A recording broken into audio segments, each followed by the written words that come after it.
అండి. Welcome back to our channel ఇట్లో మీ శ్రీరామ్. ఇవాల్టి మన రెసిపీ వచ్చేసి గారెలండి. దీన్ని కొందరు వడలు అంటారు, కొందరు గారెలు అంటారు. మరేమంటారో మీరే కామెంట్ చేసేసేయండి. చాలా మందికి వచ్చే డౌట్ ఏంటంటే మిక్సీలో రుబ్బిన పిండితో చేస్తుంటే గారెలు అవ్వట్లేవు, తెగిపోతున్నాయి, అలానే పిండి పిండి ఉంటుంది, పిండి లూజ్ అయిపోతుందని చాలా కంప్లైంట్స్ ఉంటాయి. అలాంటి వాళ్ళ కోసం నేనైతే ఈరోజు మీ ముందే రుబ్బి అంటే మిక్సీ జార్లో వేసి మిక్సీ పట్టి చేపిస్తాను. ఎలానో నేను చెప్పే టిప్స్తో చేసేసేయండి. చాలా మంచిగా అవుతాయి, క్రిస్పీగా ఫ్లఫీగా అవుతాయండి. ఒక్కసారి ఈ టిప్స్ని ఫాలో అయిపోండి. ఒకసారి ఎక్కడ వీడియో స్కిప్ చేయకుండా ఫుల్ వీడియోని చూసేసేయండి. నేనైతే ఇక్కడ చిన్న గ్లాస్తో 4 గ్లాస్ మినపగుళ్ళని తీసుకున్నాను. పొట్టు లేని మినపప్పుని తీసుకుంటున్నాను. 4 గ్లాస్కి 1 గ్లాస్ ఏంటంటే బియ్యం పోస్తున్నాను, రేషన్ బియ్యము.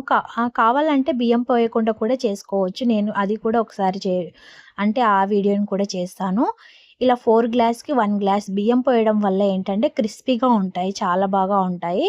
సో మొత్తం శుభ్రంగా వాష్ చేసేసి ఒక 6 అవర్స్ పాటు నానబెట్టేసేయాలి. ఒకవేళ మీరు పొట్టున్న మినపప్పు కనుక తీసుకుంటే 8 అవర్స్ నానబెడితే దానిపైన ఉన్న పొట్టు మొత్తం పోయి మంచిగా క్లీన్ అవుతుంది. సో 8 అవర్స్ కంపల్సరీ ఉంటుందండి. దీనికి మనకి 5 to 6 అవర్స్ అయితే సరిపోతుంది. చూసారు కదా, మన ఆఫ్టర్ 6 అవర్స్ తర్వాత చూపిస్తున్నాను. ఇప్పుడు దీన్ని శుభ్రంగా వాష్ చేసేసి ఒకసారి ఆ నీళ్ళు వంచేసి వేరే వాటర్తో కడిగేసి మిక్సీ జార్లో వేస్తున్నాను. ఈ మిక్సీ పట్టేటప్పుడే నేను ఇక్కడ అన్నీ ముందే వేసుకుంటున్నానండి. కావాలంటే మీరు ఓన్లీ ఈ పిండిని పట్టి కూడా తర్వాత ఇవన్నీ యాడ్ చేసుకోవచ్చు. నేనైతే మా బాబు కోసం అనేసి ఇందులోనే మొత్తం వేసిస్తున్నాను. చిన్న సైజు అల్లం వెల్లుల్లి అల్లము అండ్ ఆనియన్ ముక్కలు, కొత్తిమీర, అలానే జీలకర్ర, టేస్ట్కి సరిపడినంత సాల్ట్, పచ్చిమిర్చి. ఒకవేళ మీరు పచ్చిమిర్చి కొంచెం కారం ఎక్కువగా తింటా అంటే పచ్చిమిర్చి వేసేసుకోండి. నేనైతే ఇక్కడ 2 స్పూన్ అంటే 2-3 వేసాను, సరిపోతుందండి మాకైతే. కొంచెం కారం ఎక్కువగా తింటే ఒక 5 to 6 వేసేసుకోండి. ఇలా మొత్తం మిక్సీ పట్టుకోవాలి. చూసారు కదా, ఇలా పట్టినప్పుడు కొంచెం బరకగా ఉంటుంది పిండి అనేది. మనకి కొంచెం వాటర్ యాడ్ చేసేసేయండి. ఎక్కువ వాటర్ పోయొద్దు, కొంచెం ఒక 2 చుక్కల వాటర్ యాడ్ చేసేసి ఆ తర్వాత ఇలా మిక్సీ పట్టుకోవాలి. పిండి బ్యాటర్ అనేది ఇలా ఉండాలన్నమాట. ఇది ఇలా ఉంటే పర్ఫెక్ట్ అనమాట. సో చేసుకునేటప్పుడు కూడా ఎలాంటి అంటే కొంతమంది అంటే మధ్యలో విరిగిపోవడము, పిండి లూజ్ అవ్వడం అలా అవుతా ఉంటది కదా. వాటర్ ఎక్కువ పోయకుండా చూసుకోండి, ఇలా పిండి పట్టేసుకోండి. నేను చెప్పాను కదా టిప్స్.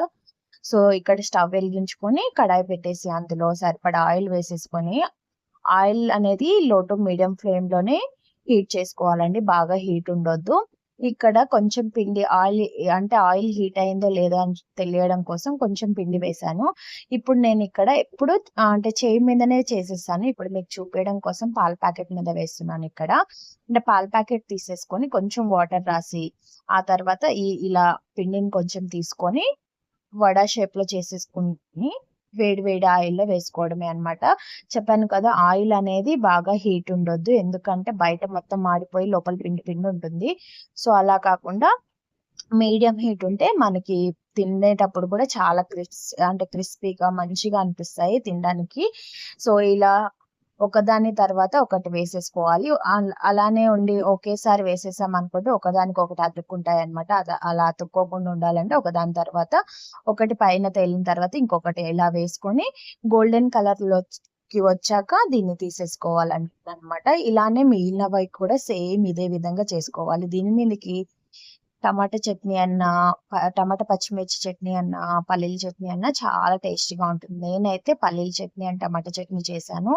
సో ఇదే విధంగా మిగిలినవి కూడా వేసుకొని హ్యాపీగా ఎంజాయ్ చేసేసేయండి. నాకైతే చాలా ఇష్టం అనమాట. మీలో ఎంతమందికి ఇష్టం అనేది కూడా కామెంట్ సెక్షన్ లో కామెంట్ చేయండి.